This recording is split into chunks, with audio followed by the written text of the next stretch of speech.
Welcome, everyone, to another episode of the SERMAPod. This is the official podcast for the Sports and Entertainment Risk Management Alliance. I'm the founder and CEO, Rich Lenkov, also your host for today's podcast. Really interesting topic today, dealing with fan fiction, intellectual property, and a really interesting lawsuit arising from the hit Netflix series, Bridgerton.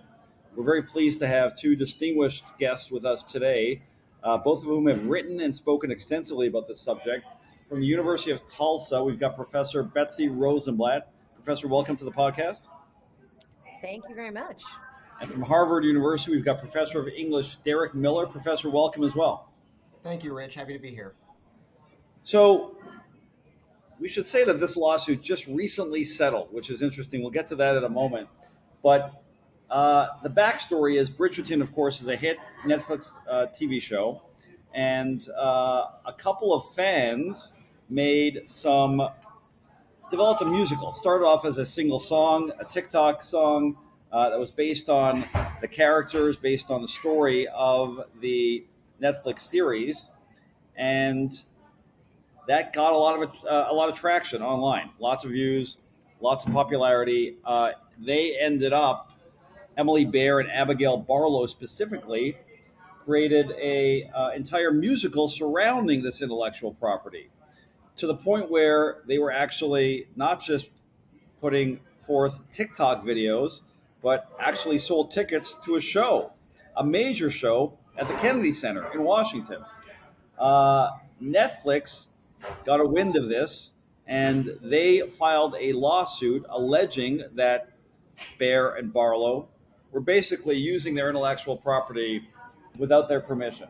Now, what's interesting is that Netflix and Shonda Rhimes, the creator of this piece of intellectual property, initially were very supportive of this fan fiction. They actually praised it. They ended up being litigants. How do we get to that point? Professor Rosenblatt, do you want to give us a little bit more detail on the backstory, what behind the lawsuit involved here? Sure. I want to start by saying this is a variety of fan creativity that has been going on for as long as there have been things made. Fans have been making things about it, sometimes making money from it, sometimes not. And often, very often, companies love this. They want to encourage it because it actually brings business in. It helps people be engaged with the stuff that they're creating. And this is an example of that, where these producers created something and met with what at first was approval and enthusiasm. And then ultimately this question arose of, well, but once you're making money off of it, maybe the producer should see some of that money. So it's not really a question of objecting to it. I don't think anybody ever objected to this musical, and in fact, probably would have been thrilled for it to continue as a TikTok phenomenon. And the lawsuit arose because Netflix wanted some cash. And to your point, this was not just fan fiction. This was incredibly successful to the point of winning a Grammy. Barlow and Baer in 2022 won a Grammy for these songs. That's I just want to different note, than. though, you make a distinction between fan fiction and successful things. Fan fiction can be phenomenally successful, and this is an example of that happening. So explain why intellectual property owners, you mentioned this, but why are they generally in favor of it? Obviously, it brings different eyes, different views, maybe younger perspective, people, younger fans to it. But why do owners of IP often support, to your point, this type of fan-created content? Well, I think fan created content often does something different from what the producers would do and appeals to a broader or a different audience. The makers of TV shows and movies have to aim at the lowest common denominator of the public. And fans can do their own thing and find their own voices and do things that may have smaller audiences, niche ideas, but can bring members of those niche audiences into the fandom. and into caring about and buying products about and watching and encouraging the renewal of shows and things like that. So increasing fan engagement often requires and and not only requires allowing fans to do these things, but encouraging that and including fans in the process. Professor Miller, at some point, Netflix got more interested in what was going on with Barlow and Bear, as Professor Rosenblatt mentioned, because it was making money. At the end of the day, lawsuits are about money, right? You're trying to recover as a plaintiff monetary damages, in this case, for allegedly going beyond the scope of the license. What was the threshold there, in your opinion? I mean, again, this is not just putting on a musical in some local, repertoire theater. This is the Kennedy Center. They were also scheduled to play in London at Royal Albert Hall. These are major venues generating possibly hundreds of thousands of dollars of revenue. That obviously got Netflix's attention. Yeah, I think the money's very important. But the details of the story are really interesting because there's clearly communication, as Professor Rosenblatt was indicating. There's communication between Netflix and Barlow and Bear all along. They're being openly supportive. Barlow and Bear are asking permission for some of these performances that they're giving. And Netflix is sort of saying, well, we're not saying you have permission, but we're basically saying we're not going to bother about this too much. We don't really have any problem with what you're doing right now. And then eventually that's what shifts, is they go from saying, okay, we're gonna let you carry on here, to saying, wait a second, we never licensed anything. You guys need to knock this off. This has gone too far. And as you said, yes, this is about money. The other important detail, I think, is that the media through which Netflix is exploiting the property changes to overlap with what Barlow and Bear are doing. So there's a detail in section 2 of their filing, of their complaint, where they note that their Netflix is now putting forward something called the Bridgerton experience. I assume they've rented out 2 floors of a defunct, shoe warehouse, and you can walk inside and see actors in period costumes serving tea and gossiping about things. I don't know, there's like an ice cream land in New York right now. I imagine it's like that, but for Bridgerton. And that's the sort of live engagement in person that Netflix, clearly in their attorneys, felt was being usurped by the musical experience that Barlow and Bear were offering at the Kennedy Center. The other aspect of this that's interesting to me historically is the live performances were billed as part of fundraisers, as charitable events. And there's a long history in copyright litigation of charitable events also demanding certain kinds of special permissions. Back to the days of Gilbert and Sullivan, you see people writing to them and saying, can we do your operetta for free? We're not making any money off of this. We're just going to pay for the hall and all the costumes, and we're going to pay for the seats and everything. And Gilbert writes back and says, if you're paying everyone else, you can pay us. So I think the charitable aspect of this was something else too that made it seem like, oh, we're not really infringing on anything. We're not really bothering Netflix's business model. And Netflix says, look, the live experience of Bridgerton is something we want to sell now too. And if you're going to do that, you're in direct competition with us. Let's go back to the table and negotiate something legal and official. So that's interesting. There's also a case involving Ratatouille, right? There's a musical based on that property, and that was only a one-time event, and that was also for charity, I believe. I'm not 100% sure on the details of that. That was recorded. That was a live stage musical, and I don't know if there was any litigation about that. Or I think Disney just sort of let it roll. Pixar just let it roll. Professor Rosenblatt, maybe you know more. So the story with the Ratatouille musical was similar in the sense that it went along for a long time without any objection, and in fact, tacit encouragement from Disney and Pixar.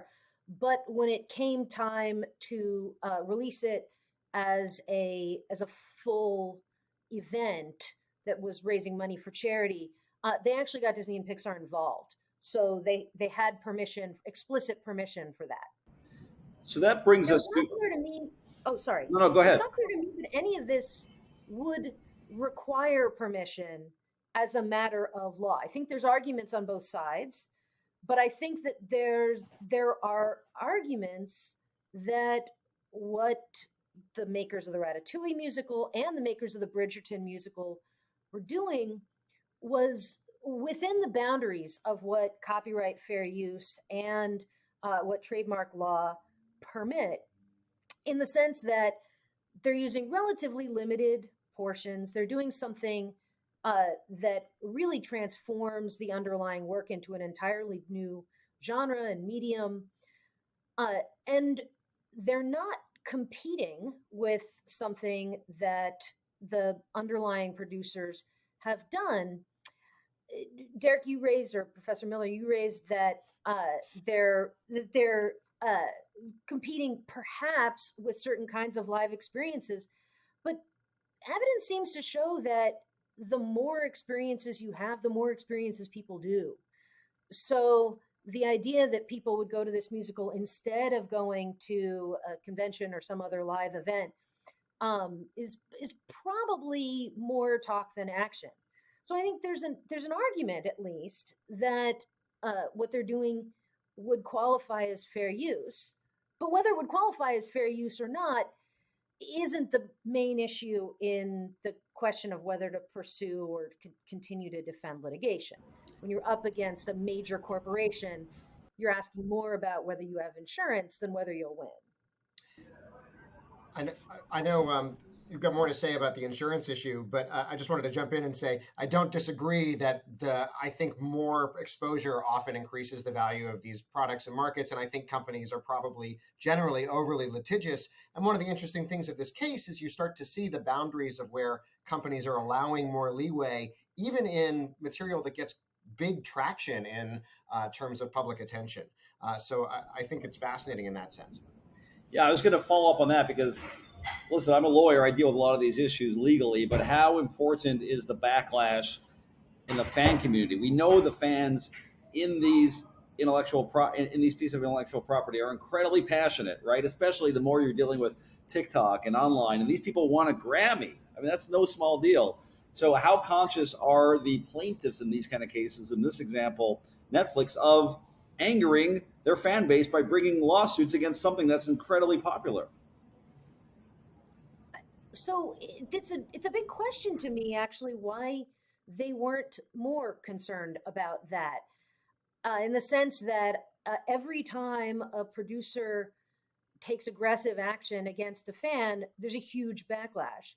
But I think that a lot of companies, and Netflix is one of them, Warner Brothers is another, Disney is another, the really big companies may actually not care as much about community shaming as we might expect them to, because their markets are so big that they expect that they might not see as much of a hit to their bottom line as the shaming and anger might imply they would.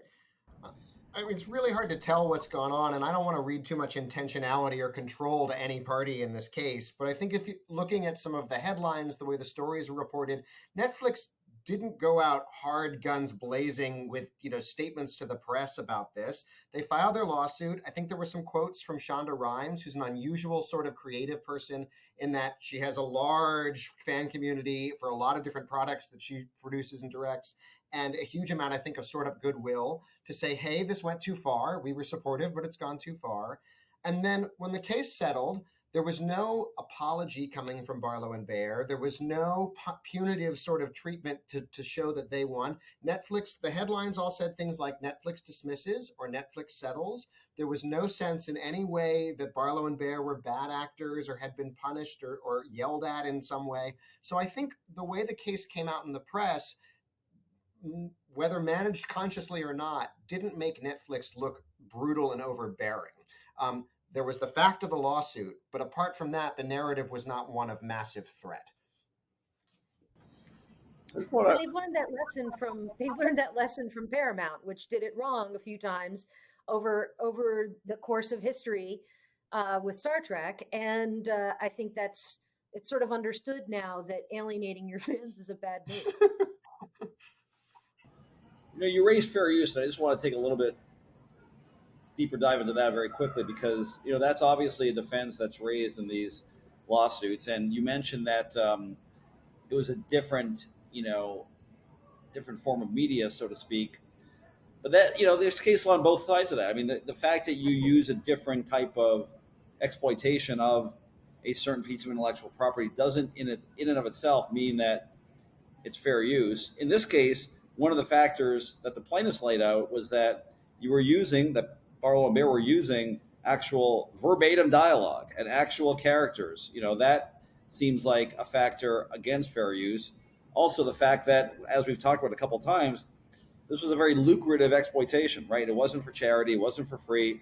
It was for selling tickets and selling merchandise. The fact that they used a lot of it, right? The amount used is often looked at when you're determining fair use. So who knows? The case settled, but who knows how those factors would have played out had this case gone forward. We do not, and the points you raise are valid. Making sequels is considered non-transformative.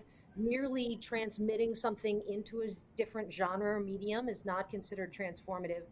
So the question of whether what Barlow and Bear did is transformative becomes a fact question.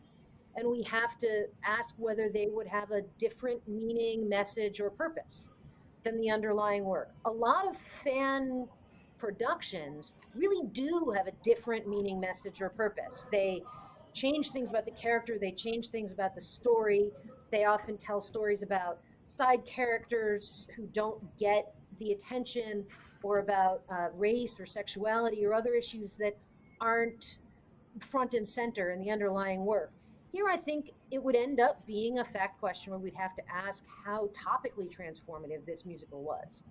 I think the other aspect to me that's striking is Bridgerton itself and then the musical adaptation are both partaking of a larger sphere of sort of Regency costume dramas that are popular now, all sort of coming in part off of the popularity of Jane Austen and adaptations of Austiniana. And you can see sort of a large bloom of that over the past few decades. And so it would be interesting to imagine, and maybe indeed we'll see, that Barlow and Bear essentially rewrite what began as a branded Bridgerton musical into sort of a more generic Regency piece. And perhaps their fame here has given them enough traction to move forward. One wonders how much the characters really end up mattering to the way that they told this story.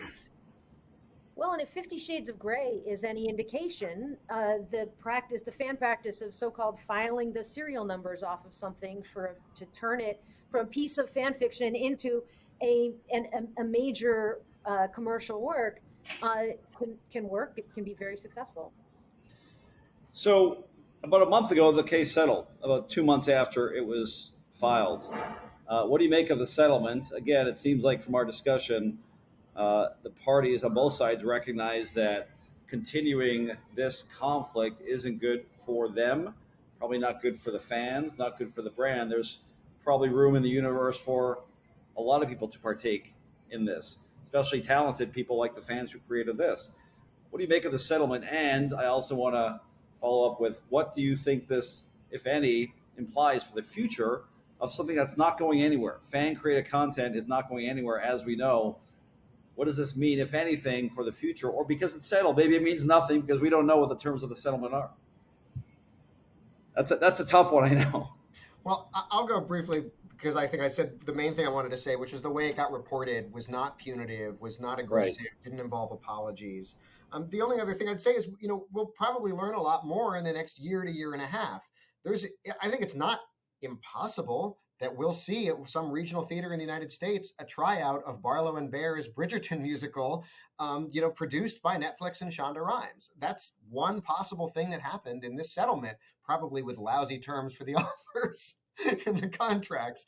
But there's a huge spectrum of possible outcomes, and I think we'll learn more whether this is ultimately good for the Barlow and Bear's careers, what happens to the future of Bridgerton, how Netflix then treats other people with their other properties going forward. This is also Netflix testing their strength as now major content producers.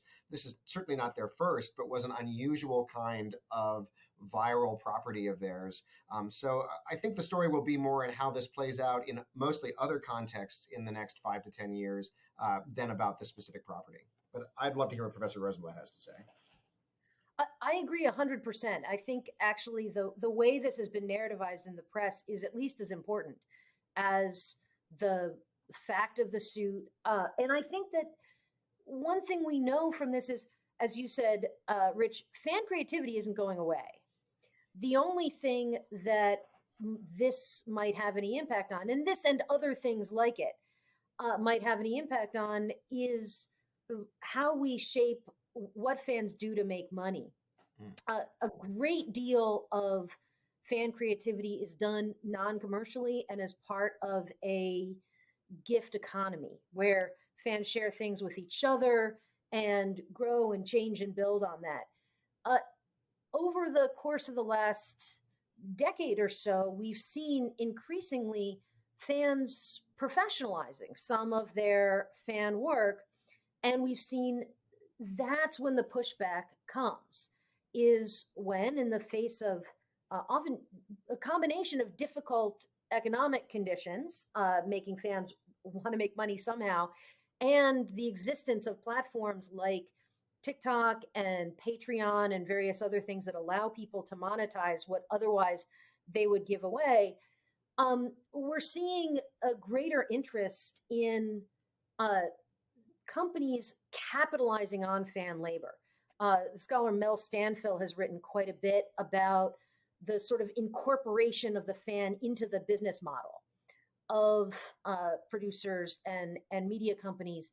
And I think we're seeing perhaps a trend of companies wanting a piece of the fan commercial pie that previously they would have been happy not to have, partly because that wasn't a commercial pie that was there.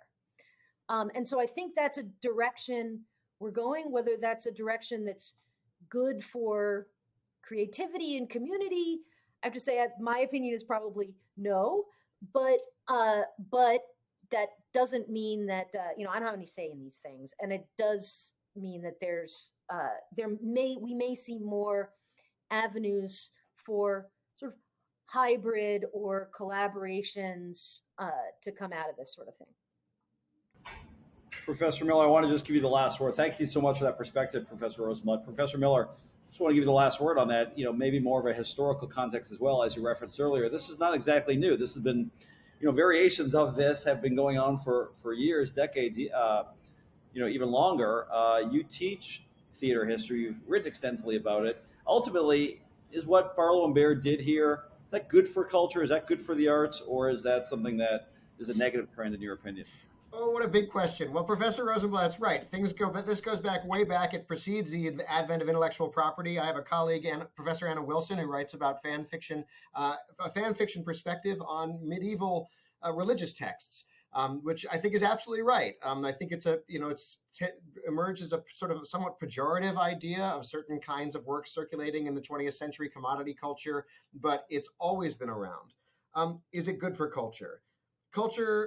I don't think we can talk about culture in that way. I think more cultural production means that people are engaging with each other with their creativity and their joy and a desire to share themselves with the world. And I think that's better than a lot of other ways that people want to be in the public sphere these days. How about that? It's a great answer to an impossible question. I appreciate it. Professor Derek Miller from Harvard, Professor Betsy Rosenblatt from University of Tulsa, thank you so much for a really interesting discussion. Please join us again on the SERMAPod in the future. Thank you very much, Rich. Thanks, Ben. Thanks very much. This was great.